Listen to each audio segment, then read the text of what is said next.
L'invasion ukrainienne a traversé une petite ville de Souja. Elle a pris par surprise l'une des superpuissances mondiales, la Russie. Et ce qui est particulièrement intéressant, c'est qu'elle a réussi cela avec seulement une petite brigade mécanisée. Ces brigades comprenaient environ 11 chars de combat principaux et 20 véhicules de combat d'infanterie, comme le Bradley américain et le véhicule de combat blindé Stryker à 8 roues, ainsi qu'un nombre important de drones FPV coûtant seulement 1000 $ chacun. Ces drones peuvent causer des ravages et contribuer à endommager ou à détruire des chars comme le T-90 russe, qui coûte environ 4 500 000 $ chacun, renversant ainsi la tendance sur le champ de bataille. Les forces ukrainiennes, au lieu d'attaquer de front, ont exécuté cette invasion en manœuvrant autour de points de contrôle fortement défendus et en attaquant l'ennemi par l'arrière.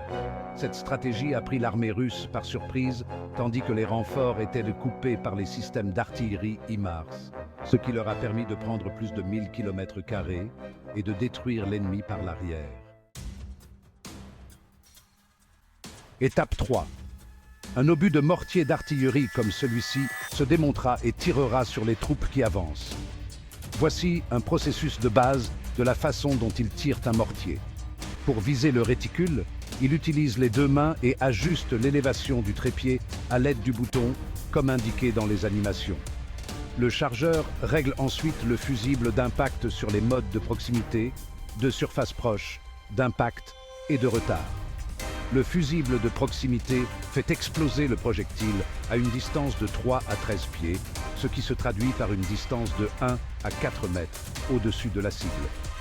L'explosion à proximité de la surface explose à seulement 1 à 3 pieds au-dessus du sol. La fusée d'impact IVMP éclate lorsque l'obus atteint le sol. Le mode retardé fonctionne pour les petites structures et explose une demi-seconde après l'impact. Les obus de mortier, lorsqu'ils sont largués par le chargeur, frappent ce percuteur pointu situé à la base du canon, ce qui déclenche les démonateurs et active les charges annulaires. Cela produit des gaz explosifs très puissants qui propulsent le mortier vers la cible souhaitée. Étape 5. Utilisez les caméras d'actualité et de circulation russes pour géolocaliser les troupes de renfort et les chars. Ils les frappent ensuite avec des systèmes de missiles HIMARS, bloquant ainsi le réapprovisionnement ou les renforts supplémentaires. Étape 6. Utilisez le F-6 américain comme le système AIM Heat.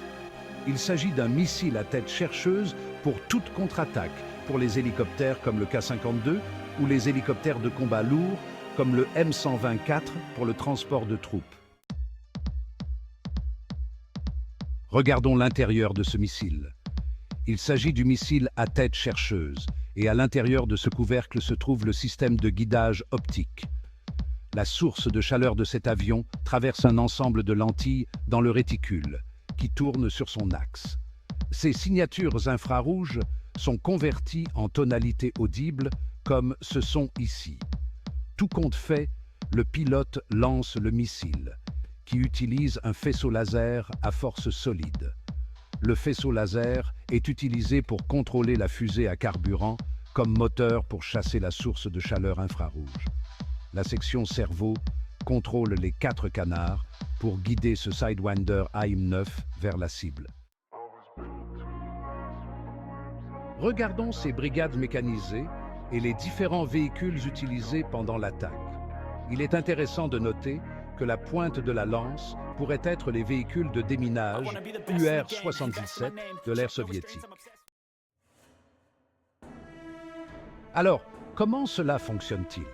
Le système de déminage fonctionne en ouvrant le couvercle et en lançant une charge en ligne remplie d'explosifs sur ce champ de mine. Une fois la charge en ligne en place, elle explose, créant une onde de choc et une pression de souffle qui neutralisent ou font exploser toutes les mines à proximité de l'explosion. En tant que brigade mécanisée, Il s'appuie sur des chars de combat principaux comme le T-84 ukrainien, qui est basé sur le char T-80 de l'ère soviétique. Ceux-ci sont souvent accompagnés des chars T-64 plus courants, un modèle introduit au début des années 1960 pendant l'ère soviétique.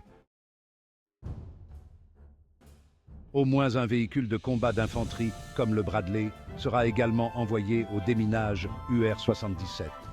Il est intéressant de noter que pendant la guerre du Golfe, les Bradley M2 ont détruit plus de véhicules blindés et de chars que le M1 Abrams.